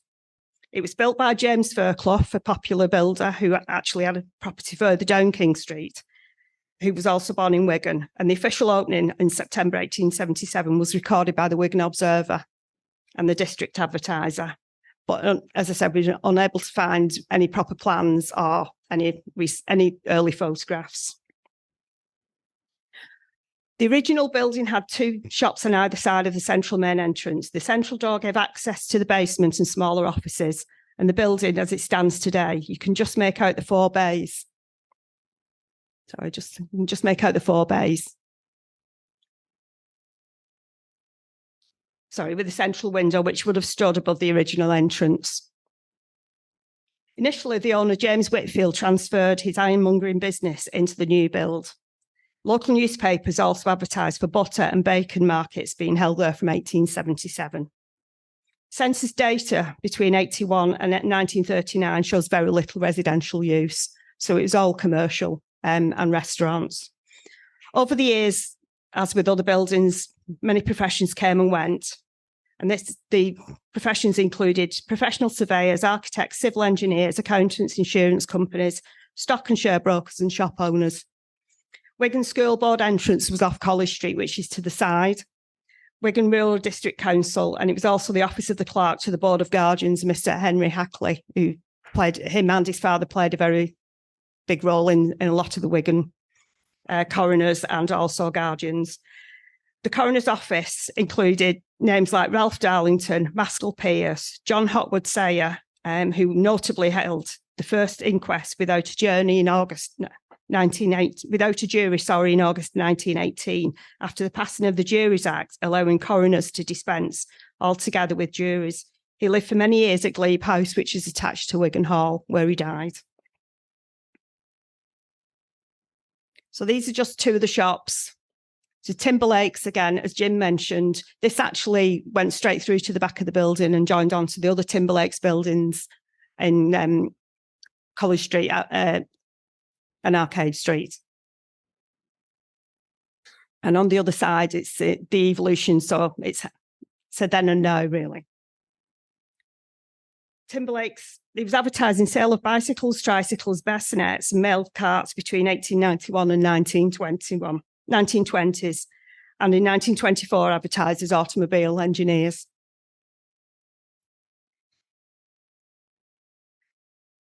This is J. Smith's, which was also a bicycle, then sold pianos. Smith's bicycles were at number 30, and they advertised in 1893 as the best and cheapest house in Wigan for hiring pianos and organs. On the same newspaper page, they advertised sales of old and new violins, harps, guitars, banjos, flutes, clarinets, and so on and so forth. On the other side, you've got 30 and 32. So you've got Emanuele Vitali advert on your left, which, as with others, advertises lots of things: wholesale Catholic repository, glass shades, barometers, thermometers. It was actually a picture framer initially. And then William Ollerenshaw at 32, who was a hat manufacturer. And the 1881 trade directory advertises practical hatter and gents outfitter, and the oldest established in Wigan.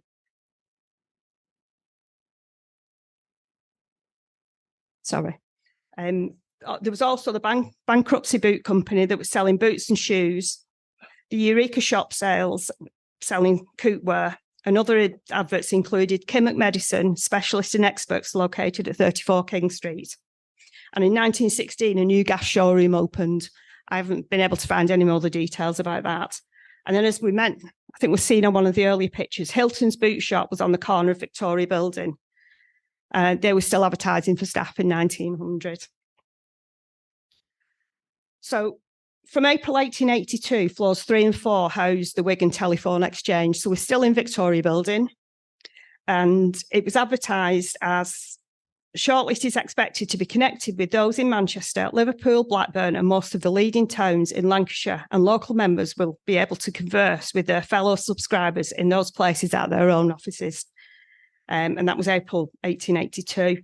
As far back as 1928, the exchange employed call handlers at its height, and the centre was at its height, the centre was handling more than 20,000 calls before it closed in 1992. In March 1933, Wigan councillor James Horn opened the Wigan Automatic Telephone Exchange at Downing Street in Wigan. After which, everything moved out of Victoria Building, leaving it empty on the 3rd floor. As of 1991, the building on Downing Street was closed, and it still stays empty as of this day in 2023. During 1960s, BT opened the drawing and planning offices at Victoria Building on the 3rd and 4th floor. But again, I've not been able to find much information about that, unfortunately. One thing that did remain constant with Victoria Building was the restaurants. Victoria Restaurant, which was thought to be the first public restaurant in Wigan, opened in 1878, so just after the building opened. In 1880, it opened as the Wigan Restaurant Company, but retained the same name of Victoria Restaurant. Then it became the Hoarders Restaurant, advertising dinner in the Grand Saloon for 1 shilling. It then became known as the Wigan Restaurant Company. In 1884, it gave notice of winding up as the Wigan Restaurant Company. And then it became the Garrick, later to become the Bodega Bar, which was around 1902. And then the Bodega Company Limited Wine Merchants in 1924, which ran through till around 1960, 1970. In about 1983, it became the Beer Keller and merged with the Transport Club and became the King of Clubs. And now it's currently closed, and there's planning permission going through for residential premises and the whole of the building, so all 3 floors, including the basement. And I think it's food and leisure in the basement. So the name changes for the nightclub have included Leo's Barn, Liquid Nightclub, Elements, Evolution, and as I say, in 2021, an application has been put through for residential. This next slide actually shows 54 to 58 King Street, which you can see here and here. This would have been the County Court, and this would have been James Fairclough Building. It was jointly owned and run since 1980s. However, they started very differently. What's now number 54 was an impressive townhouse, and 56 to 58 originated as county court offices. Over the years, they've been seen many uses and owners, which is a theme. In the late 1840s, 54 to 58 was a vacant plot, and during 1850, the Faircloughs built an impressive townhouse with a gate and the railings projecting onto the pavement, which you can see. This eventually became number 54. They were successful builders and constructed many buildings in the area with a large yard and at the other side of the street. Around 1853, land to the south of number 54 was sold and plans submitted for county court offices to be built on the site by Thomas Morris. The plans showed bonded stores in the vaulted basement, a first floor layout including clerks' offices, stores and high bailiff's office with a cottage for the housekeeper. Photographs from around the time of King George V coronation 1911 shows the county court as a shop front and number 54 as a townhouse. Just trying to put it into a timeline. During the 1920s, a large dance hall was attached to the rear of both premises and named the Court Hall, described as the finest and most modern dance hall in the Lancashire, boasting luxurious lounges, balcony, dining room, buffet and every convenience. The entrance being at the side of number 58 as it is today.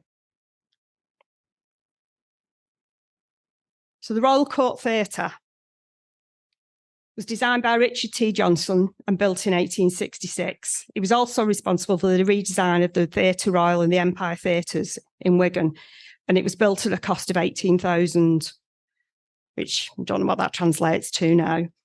Alterations were made over a period of time, including large scenery and property room, and it continued as a home of live entertainment until 1930, when projection equipment was installed and the silver screen began to dominate the stage of theatre.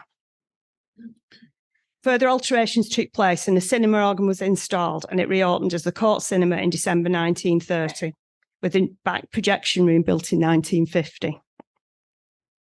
The ground floor dressing rooms would eventually be made into kitchens that would serve Wigan's British restaurant during the Second World War, which I'll come on to. The Royal Court continued to function until spring of 1974. It closed as a cinema and then reopened as a bingo hall. The bingo hall was superseded by a bar called The Hub in 2012, which was repossessed in May 2016.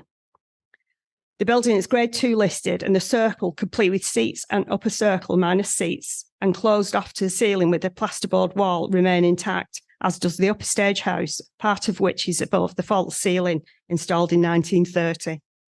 The original orchestra pit still exists beneath the floor of what were the stalls. In the spring of 2018, it was announced that the theatre would be restored back to full theatrical use again by the arts group, the Old Courts. Work did start, but unfortunately it's come to a halt for the minute. So we're just waiting to hear what will happen there.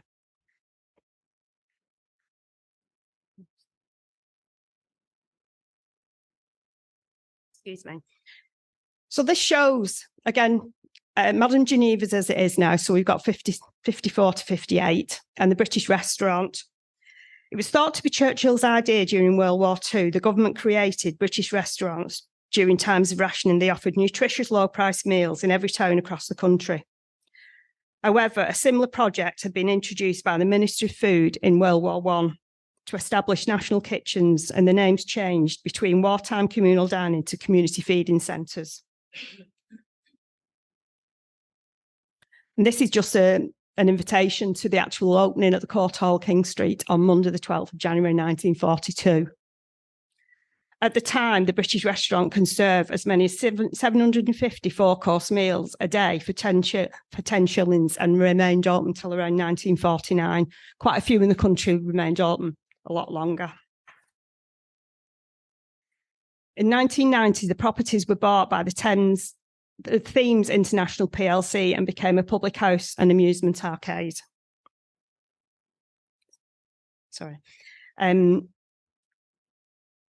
Later becoming a bar called Walkabout, then Surfers Paradise. Later, in 92, became a bingo hall and then changed to restaurant, bars and nightclubs and offices. In 1992 to 95, it was the Court Hall, and then the Court Emporium changed from amusement arcade to nightclub in 1998. Now in 2023, it's a gin bar and a gentleman's club, And we understand that most of the original structures in the dance hall still remain. So, mentioned Timothy Coote before. He also had a hand in the Christian Meeting House, which is at 4 Rodney Street. It was built in 1858, as recorded on a stone in the front of the building, which you can see just there, which is still quite prominent. It was used by the Church of Christ, a nonconformist religion which had been founded in the area in 1841 by Timothy Coote.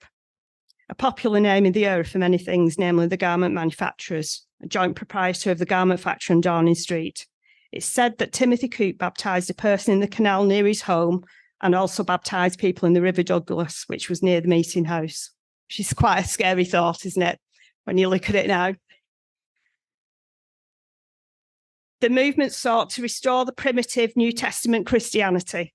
The building design is likely to have been deliberately simple and lacking ornamentation to reflect the ethos of the movement.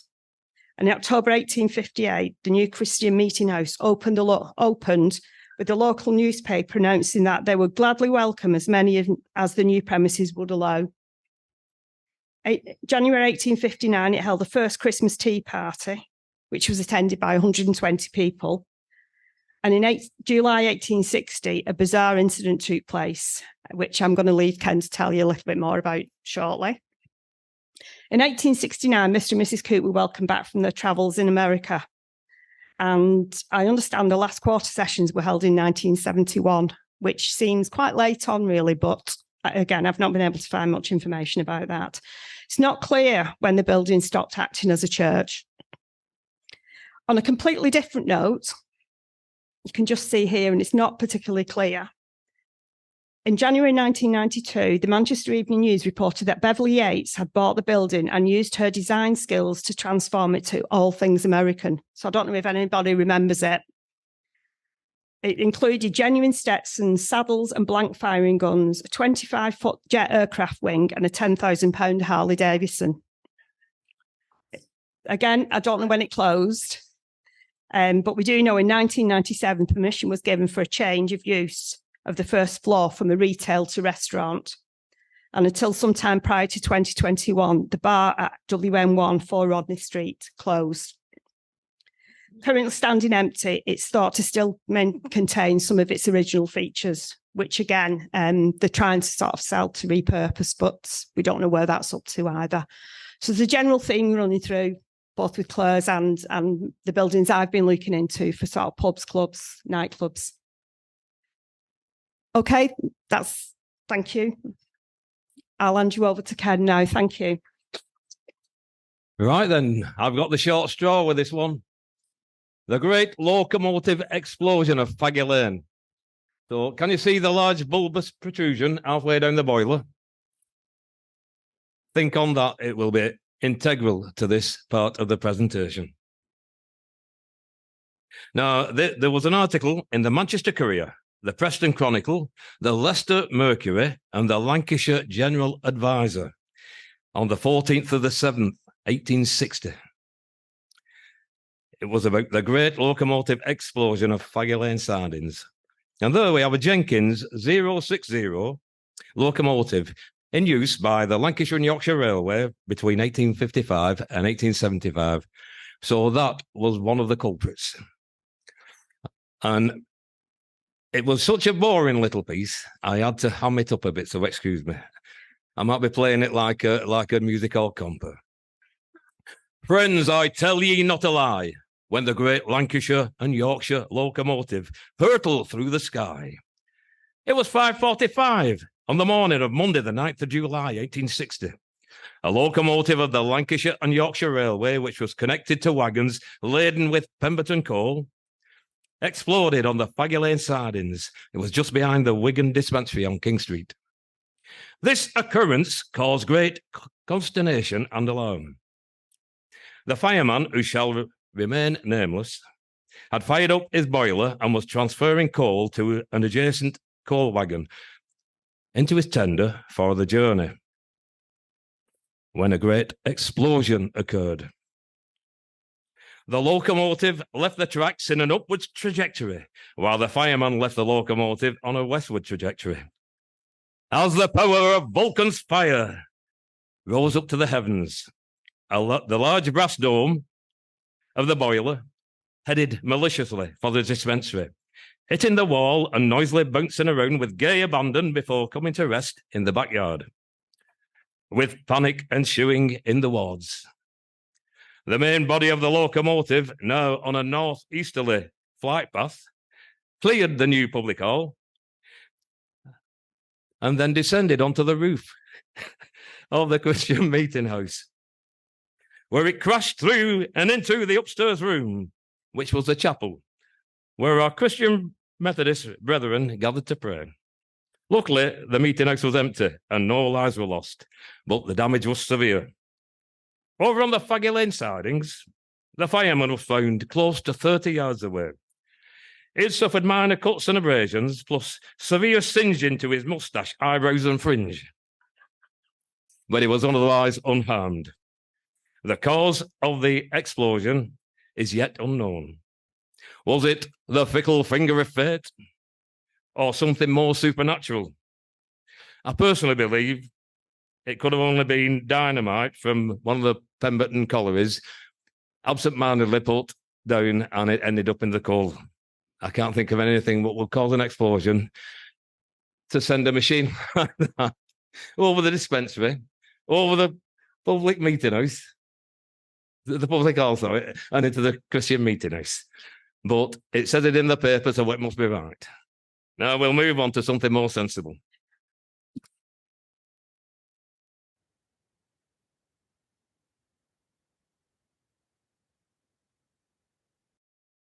Right, and this is Library Street. This is my brief, but I got landed with that one. Oh, and also the Christian meeting house. And this is Library Street, a gem of architecture. Right, the first part one is the Wigan Free Library, now the Museum of Life. It was February 1873 that the inhabitants of Wigan were first made aware that owing to the generosity of Mr. Thomas Taylor, a local cotton mill owner, the town was to be presented with £5,000 for the purpose of building a free library. The land was purchased by Thomas and the library built at his sole costs. He then handed over the structure to the mayor and the corporation. The architect, Alfred Waterhouse, you might remember us having a presentation about Alfred Waterhouse a few months ago. He designed the building. A bequest from Joseph Wynnard was supposed to amount to the sum of £30,000. The trustees then had to determine what portion of his estate could legally be devoted to the purchase of books, as described in his will. The matter was put into administration, and the actual sum given was around £11,000.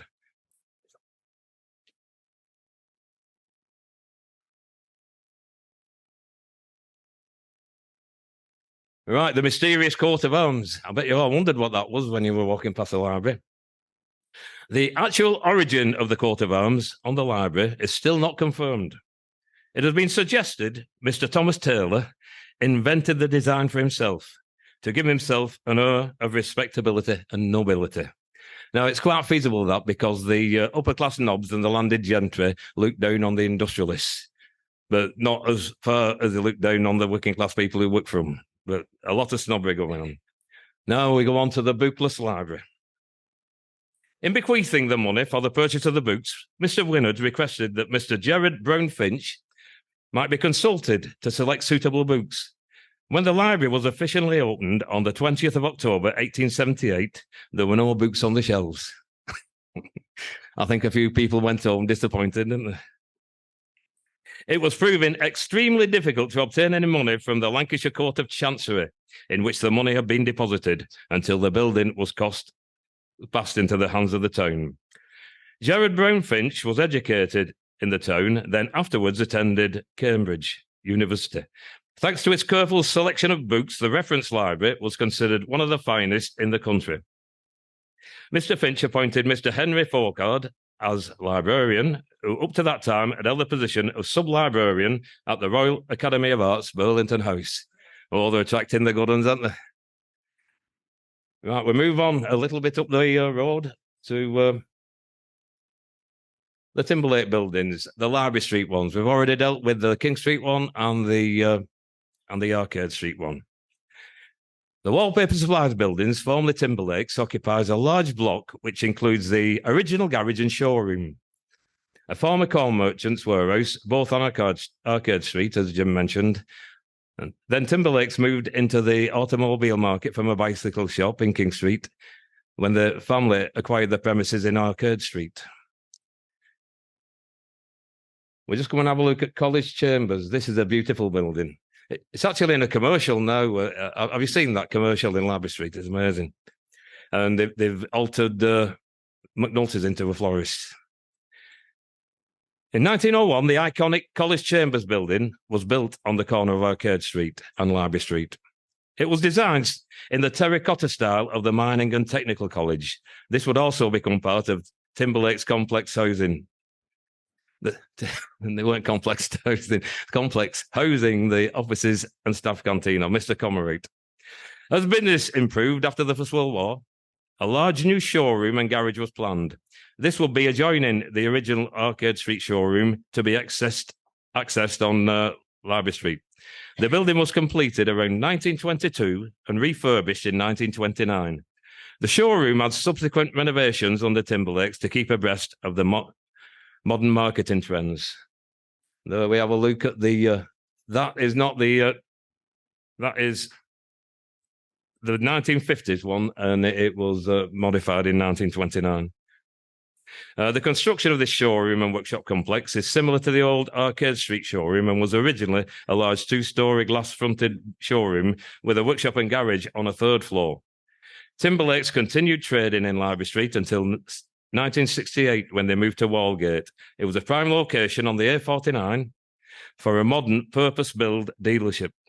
The old premises became Wallpaper Supplies DIY store.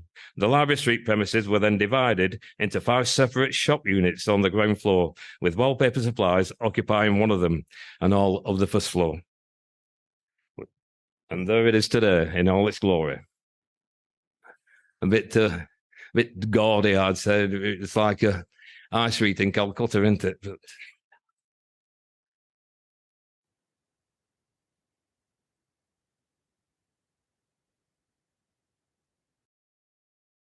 now we go to the sad bit of the. We're going to deal with Barrack Square and Barrack Yard. That's the entrance to Barrack Square. You probably know it. Remember when the lad from Castanelli's, Nick Hanley, he opened the Wigan Arms. That was the Wigan Arms, and then it became the Officers Club. It's centred from Library Street between the shops and a bank, which was designed in 1895 by the architect Crompton. In Barrack Square, there is a glimpse of Wigan's late Victorian warehouse quarter. The large warehouse was owned to Ashton's Tobacco. It was converted into a pub named the Wigan Arms and then the Officers Club. It now stands empty. Barrack Yard lies behind the Library Street and Upper Walgate shops. It was occupied originally by corn merchants and cloth hall, which had opened here in 1784. These were later converted into cottages. Now that's a disgrace calling them cottages.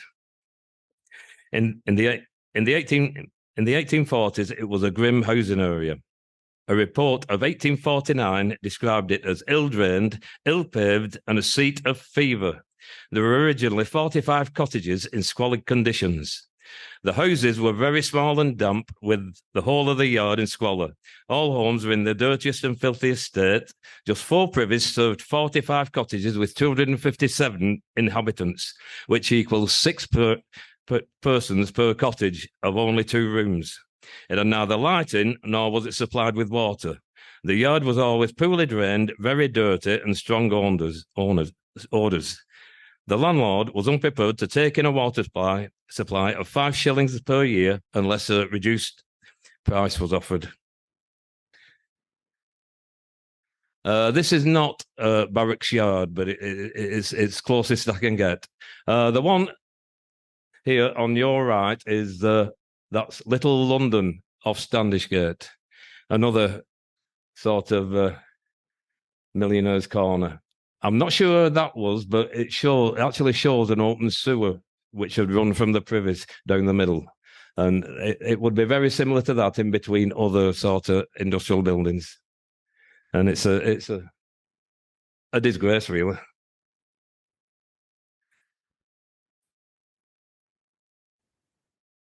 Barracks Yard later in the 1871 census contained 45 back-to-back domestic dwellings which could only be described as hovels, so they couldn't extend. That's what that's telling you. Housed in these hovels were 266 souls. The demographic has remained the same. This gives them an average per dwelling of 6 people. The vast majority of the residents were mainly Irish immigrants. Overcrowding and poverty were endemic to Wigan. This is an example of the average family and they were at 40 Barracks Yard. Francis Gannon and Mary Gannon, both born in Ireland, a labourer, housekeeper. Mary was a cotton spinner. She was 16. James was a doffer. That means he was running about all day with cops and everything, and probably messing about in the scutching room and acting as a scavenger. And then the other 3 were scholars. Patrick had a year to go at school, and they were all in 2 rooms. And it's other families had less, and other families had more. And that's an example of the family. Information for this was from the Dark Satanic Mills, the Wigan Town Centre Trail, our own website, and the 1871 census. Now, we all know what this is, don't we? It was our great mining and technical college. It's now the town hall. I've jumped the gun on that, but I'll carry on. The Wigan Mining and Technical College started its life in 1858 as the Mechanics Institute, based in the Wigan Public Hall. The inaugural lecture was delivered by Mr. Birkenhead. It was on that same day weekly classes were opened, also under Mr. Birkenhead. Double booking of the hall forced the college to seek new premises. A building committee was formed in 1875 under the guidance of Mr. Halford Hewlett of the Wigan Coal and Iron Company. In the summer of 1982, the committee decided to use a plot of land opposite the Free Library. 2,000 was spent on the temporary building known as the Old Tin Tabernacle, which was ready for use in 1883. It consisted of 2 lecture halls, 1 science laboratory, 2 classrooms, 1 cloakroom, 1 model room, and 2 front entrances. Here we have a copy of a drawing from the college's first permanent home in Library Street, the Old Tin Tabernacle, and there it goes. In 1888, county councils came into existence, and in 1889, the duty of providing technical education was placed upon them. In 1890, large sums of money were voted by Parliament. Wigan not only obtained a contribution from the county fund for its mining and technical college, but also the benefit of county scholarships and exhibitions. By 1897, there were many more students because of the introduction of compulsory education. It was therefore obvious that a new accommodation had to be found. On Queen Victoria's Diamond Jubilee in 1897, an appeal for funds was made.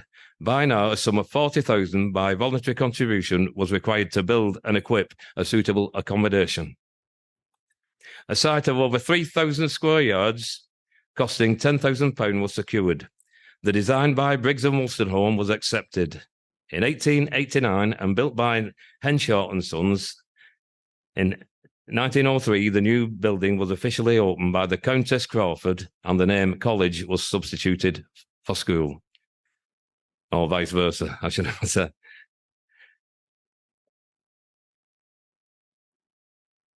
And there it is in glorious black and white, the new college.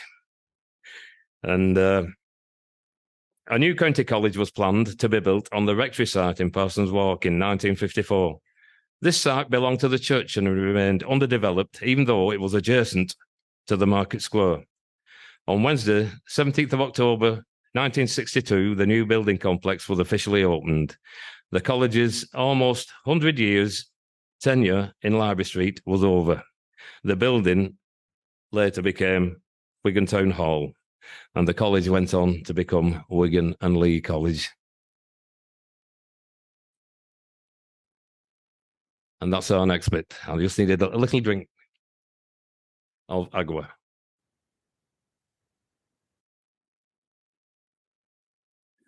This is another bit which is dear to my heart because I played at a lot of the fundraisers along with people like Lawrence Hoy, the comedy band Chonkin Feckle. You know, we had some good dudes, many of them at the cricket club and some at St Michael's.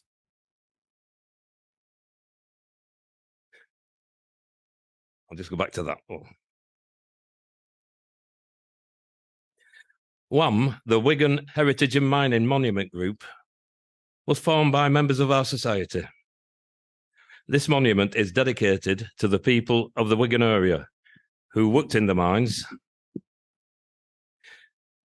many who suffered serious injuries, suffered serious debilitating diseases, many who lost their lives, whilst the town, the landowners, and the industrialists grew rich. These workers paid the true price of coal. The sculpture was designed and crafted by Hull-based Steve Winterburn. It had finally become a reality after years of hard work. The history started as an informal study group at the book cycle at Beecham Library. The pioneers were Sheila Ramsdale, Anne Catterall, and later Rita Fell. Anne sadly died of cancer, and in her honour, they decided to pursue their dream of a mining monument in the town centre. WHAM was on its way to pursue WHAM was on its way. The membership increased, the fundraising schemes went into overdrive. Events at St Michael's Church and Wigan Cricket Club were supported by guest speakers and musicians from over the Wigan music scene. My highlight was the guest appearance from the star of the 2019 Peterloo film, Maxine Peake. And that was a fantastic night for the society. St Michael's Church were packed to the rafters. Maxine spoke beautifully, like the true socialist she is. And Les with Chonkin Feckle, they had the iconic I'm from Wigan me out and had everybody singing it everywhere in Wigan. And there's Corey Shelley, the singer-songwriter. And it was a night and 5/8, tell you.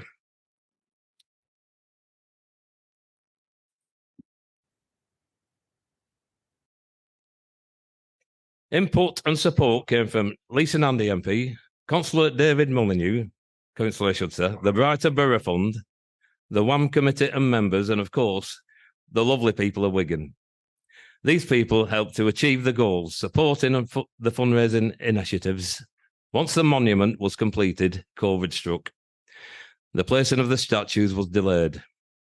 In the interim, WHAM was disbanded, but the members enjoyed the research so much it was decided to restructure the Wigan Local History and Heritage Society, which has gone from strength to strength.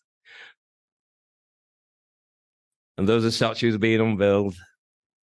And you can see the dignitaries there. And I bet you know a few of them. My hero there, Tom. And I'd just like to thank everybody for the support over the last 3 years, making these meetings an amazing experience.